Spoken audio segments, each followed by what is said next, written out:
Welcome back to Expert Talks by InnoVint, where we dive deep with leading voices shaping the wine industry. I'm your host, Lauren Heindel, and today we're talking about a topic that's become top of mind for many winery owners and investors: mergers and acquisitions. Thinking about selling your winery or looking to grow through an acquisition, or just curious about how these deals get done in this industry, this episode is for you. Joining me is Erik McLaughlin, managing partner at METIS, a firm that specializes in wine industry M&A. Erik's been on the front lines of some of the most notable winery transactions in recent years, and today he's here to share his insight into what's happening now and what he thinks is coming next. Erik, great to have you on the show. Thank you, Lauren. Yes, so let's start with you telling us a little bit about your background and how you found yourself in this niche market of winery M&A. Oh, thank you. Well, I was an operator in the wine industry. I worked in the wine industry pretty much my whole professional life. Started when I was in college, and I was working at a winery that we were fortunate to sell to a big publicly traded wine company a little over 9 years ago. And it was something that we, kind of worked on ourselves and figured out how to do and fumbled our way through it and had a really fabulous exit. And after we were able to do that, my phone blew up from everybody I knew in the wine business saying, "How did you do that? And could you maybe help me do the same thing?" And we realized that there was a niche there, or a demand there from a lot of winery owners who were looking for exit and didn't know where to go for help or how to do it. And so we created a firm to assist other wineries in doing that. That's fantastic. I love that you saw an opportunity and you jumped on it, kind of like a blue ocean. And so let's start with kind of that big picture. In your opinion, what is that current state of M&A in the wine industry today? Are more wineries buying? Are they selling? Or like, how are the deals getting done? Well, the current state of the market is a bit challenged, to be sure. The wine industry, it's not a secret, is experiencing a lot of headwinds right now between oversupply and decreasing demand and decreasing tourism to a lot of the primary West Coast wine destinations.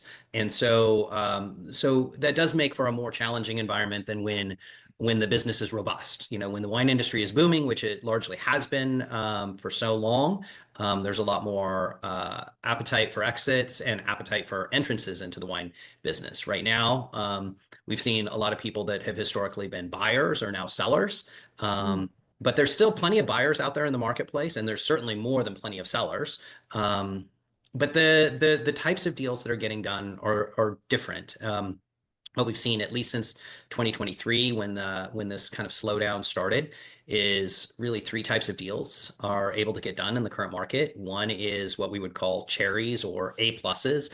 So the A plus businesses that are famous, highly regarded businesses that are highly profitable, those can demand a market and can demand strong valuation in any market. So there are always buyers for those businesses.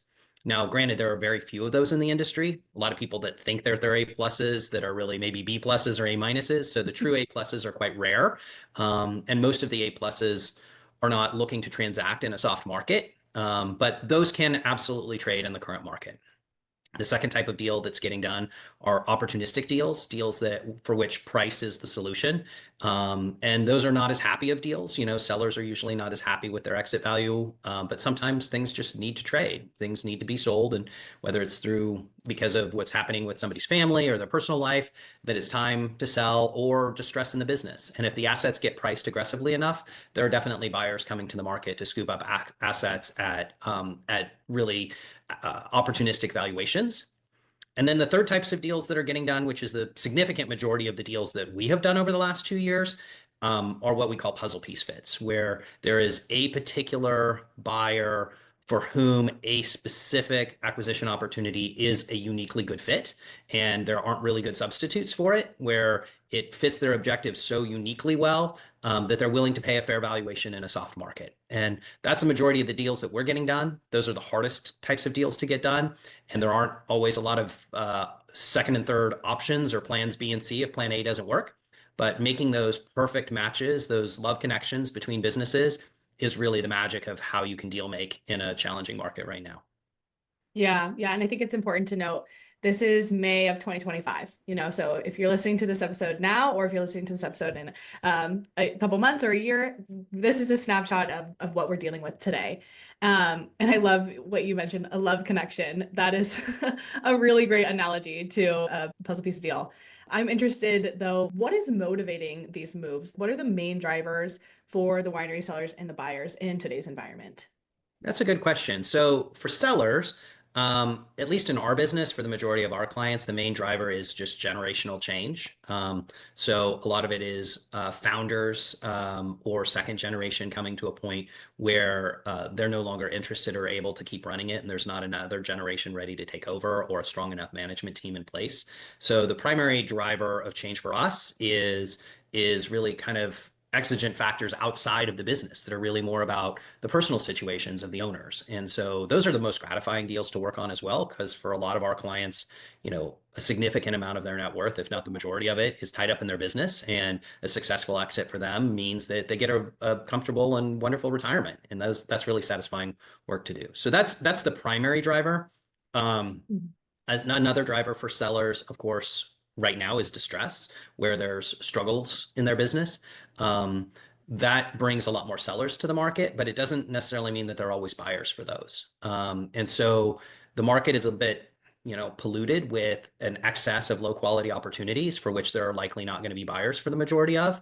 But distress in a business will brings a lot of people to our door, even if the majority of them, we have to tell them, I'm sorry, there's not a solution that we're able to offer to you. But we're getting more calls from distressed sellers than we've ever seen, and that does bring people to the market. And then I think a third is capitalizing on success, and we've done that for a lot of folks. And sometimes that can be part and parcel with the generational transfer. But a lot of people have built really successful businesses, and have built it to a point where they don't have the resources or the know-how or the leverage to be able to take it to the next level. So, a lot of founders have been really good at taking a winery from 0 to 25,000 cases or from 0 to 40,000 cases, but they don't know how to go from 25,000 to 50,000 or from 50,000 to 100,000. That's a different game. And a lot of the large wine companies actually are really good at taking something from 25 to 50,000, but not very good at taking it from 0 to 25,000. So that's a driver for a lot, where people have created a successful business, but the skills and the resources necessary to take it to the next level is a different kind of company. And it's time to pass that success on to somebody that can build upon that success to the next level. And then That's for great. buyers, Yeah. Yeah, for buyers. So for buyers, growth and profitability is what buyers are looking for. Yeah. So, there's kind of a myth that, people want to enter the wine business for the lifestyle. And certainly there's some of that. And we all enjoy the lifestyle. And it's one of the reasons why we choose this business over other businesses. But we still view the wine business as a business, and most buyers view it as a business and want it to be a real business. So there's a little bit of lifestyle buyer in the marketplace, but the significant majority of what actually gets done are businesses buying businesses, and they're looking for something that has profitability, that has the ability to grow, that has the ability to diversify their portfolio. So a lot of multi-winery wine companies are looking to make acquisitions that bring them into sectors that they're not in, whether that be geographically or varietal wise or price point wise or channel wise. So somebody that might be strong in distribution, looking at high DTC brands, somebody strong in California might be looking to expand into Oregon, somebody strong in red wines looking to expand into white wines or into other varietals or Pinot Noir, and filling out gaps in their portfolio. Those are the primary drivers for investors. Nice. Well, that's a great segue into my next question. I know that valuation is always a hot topic. So what are wineries, or how are wineries typically valued when they're going through an M&A deal? What metrics or benchmarks are ones that you look at and matter most? Yeah, that's a really important question. So there's a variety of different valuation methodologies that can be applied to a business, and there's no one pure correct way. The most common that we talk about in the M&A world is a multiple of EBITDA. So EBITDA is earnings before interest, tax, depreciation, and amortization. So essentially, you take your P&L and you add back to it income tax, depreciation, and amortization, which are either and interest. Did I say interest? I think, of course, interest is often the biggest one on there. So, and what that does is it strips the business down to its raw economic output. and then it's a multiple on that. And that is maybe the least bad or the most predictive way to come up with what wineries will trade for. Now, when we have a winery come to us, before we ever take them to market, we do valuation work and we run a multiple valuation methodologies. One is just what is the sum of the assets. Two is a multiple on EBITDA, and we do that a couple of different ways. We look at some of it with a higher multiple and inventory included, some with a more industry agnostic multiple, but with inventory added to that. Um, in those situations where we're looking at valuing a business on a multiple of its earnings, we externalize vineyards. Vineyards really trade on a real estate value because they don't contribute a lot to EBITDA, but they do contribute a lot to the value of an enterprise. So we look at vineyards as if they are held at arm's length from the winery, which sometimes means we have to normalize the winery financials for the transfer pricing of internal fruit. But essentially, you can look at vineyards at real estate value plus the operating company buying fruit from their own vineyards at arm's length and a multiple on those earnings and add those two together. We also use discounted cash flow methods to value it. And we'll look at it all these different ways and then triangulate to a value that seems to make the most sense and give sellers an estimation and guidance about the range of values that we think the market will tell them for their business and help guide them to that. But those are all different methodologies. Now, if a winery is not making money or not making a lot of money, oftentimes the value of the stuff, just the pure asset value, is actually greater than the value of the enterprise based upon its earning. Yeah.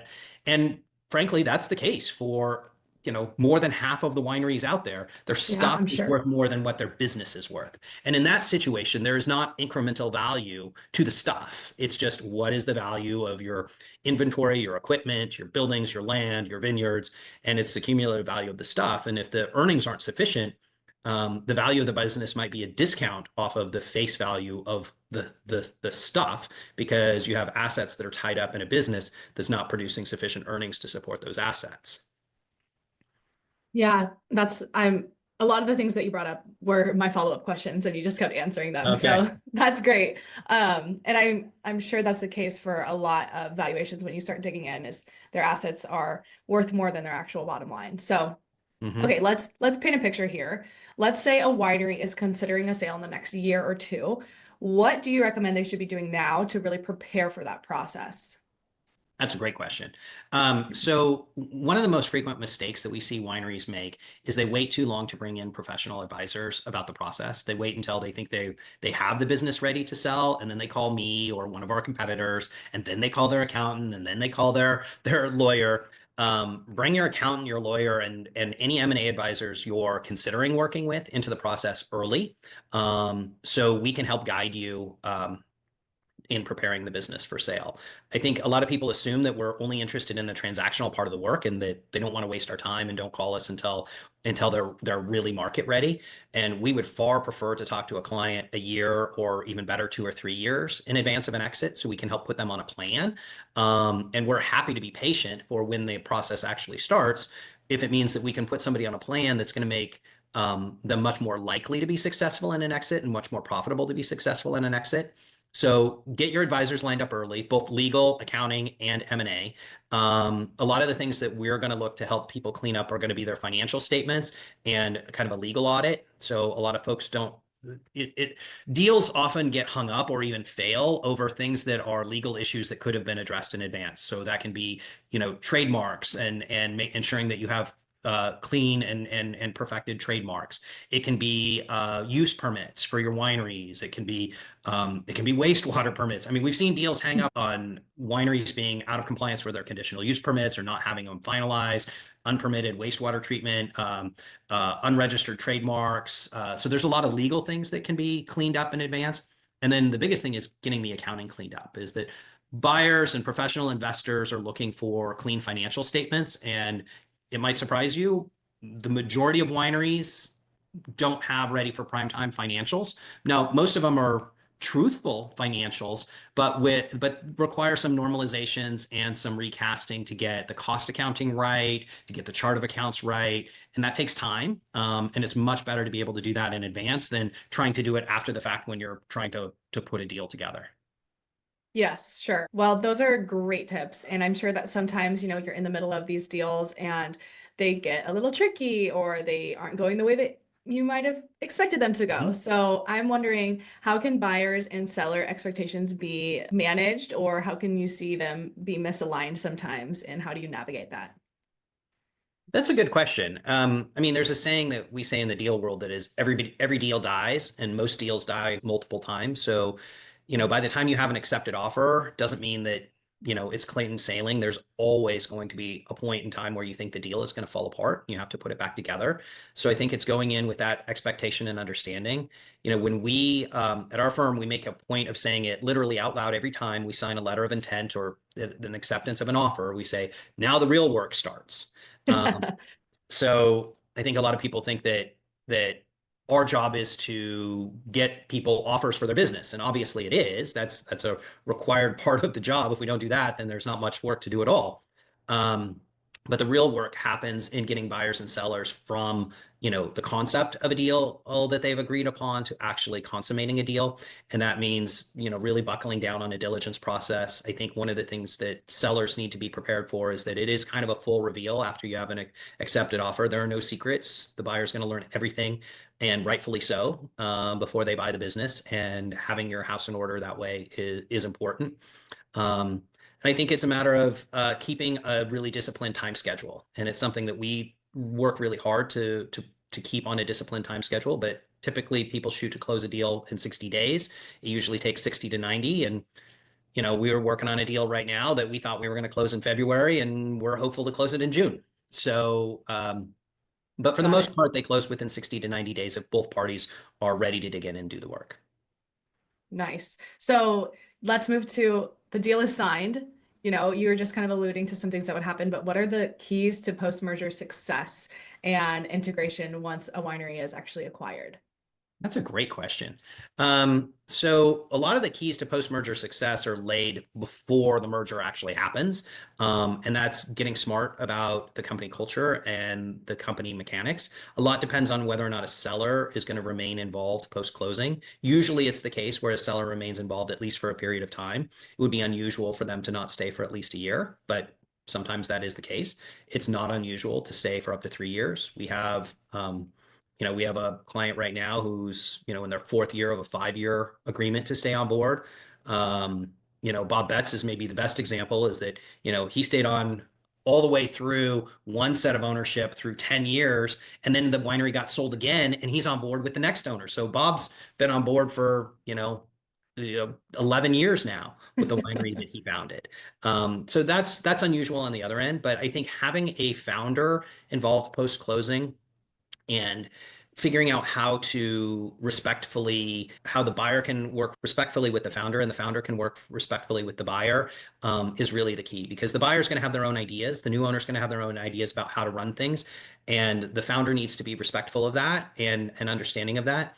And similarly, the founder is going to have a lot of insights and know where all the bodies are buried and understand the culture and the mechanics of the business in a way that the buyer has a limited amount of time to glean that information from, and being able to be really take advantage of that period of time that the founder is involved, to glean that information from them. But it's definitely a delicate dance, because when we negotiate kind of post closing seller engagements with buyers, we call it a glide path. It's almost never like, hey, you're going to work full time for 3 years. It's like, Yeah. you're going to work full time for a year, and then you're going to work half time for a year, and then you're going to work a quarter time for a year. So it's always a glide path out, because at a certain point in time, founders just get in the way, and sometimes buyers are overly deferential to founders, and it slows down the change that needs to happen. Yeah. And then sometimes the reverse happens, is that buyers think that they know everything and they're going to show the Mhm. founder how to do it, and they don't ask all the questions until they realize the founder's gone, and they're like, oh shoot, we should have asked more questions. So there's a middle path, and it requires both parties being humble and both parties being deferential and interested in learning from the other, is really the key. Yeah. Um, your ego is not your amigo. I heard that on a That's podcast great. the I've other never day. heard that before. Yeah, and it's so true. I have to check myself sometimes in that arena, but that's great insight. M&A can really feel like a black box for a lot of folks in the wine space, I imagine, but I think that your breakdown and your approach to it makes it a lot more transparent. So if you're a winery and they're thinking about buying, selling, or just kind of planning for the future, or want to have a conversation with you, how can they connect with you further? Yeah, just send us an email or give me a call. Most people in the industry have my cell phone number, but yeah, it's just, Erik, Erik at metis-advisors.com. And we take every meeting. Right now, there's a lot of meetings. There are a lot of people interested in selling. But, it is always a free consultation and there's never an obligation. So we want to spend time with people, even if they don't become clients, even if we don't have a solution to offer to them, we want to give them helpful advice and direction about what their best options are and get them pointed in the right direction. And so we want to be of service to the industry in that way. But yeah, we are interested in talking to all winery owners without obligation, confidentially, to help them understand. And it's actually we call the process, go slow to go fast. So we're really slow upfront about client intake and really deliberate about it. So by the time we offer a potential client a contract, we're pretty sure it's something we can get done, and they're pretty sure they want to work with us. And we've done, valuation work and all of that for them in advance, or else it never even gets that far. So I think some people are afraid to call an M&A advisor because they think we're going to turn on a clock and start charging them time, or that they think that asking for our initial advice obligates them to us, and that's absolutely not the case. Yeah, and also kind of facing that reality of, okay, are we making this step? Are we ready to make this step? But thank you again, Erik. Thank you for all your time and your expertise. And thank you all for listening to another episode of Expert Talks, where we sit down with leading voices in the wine industry on topics that matter. Until next time, cheers.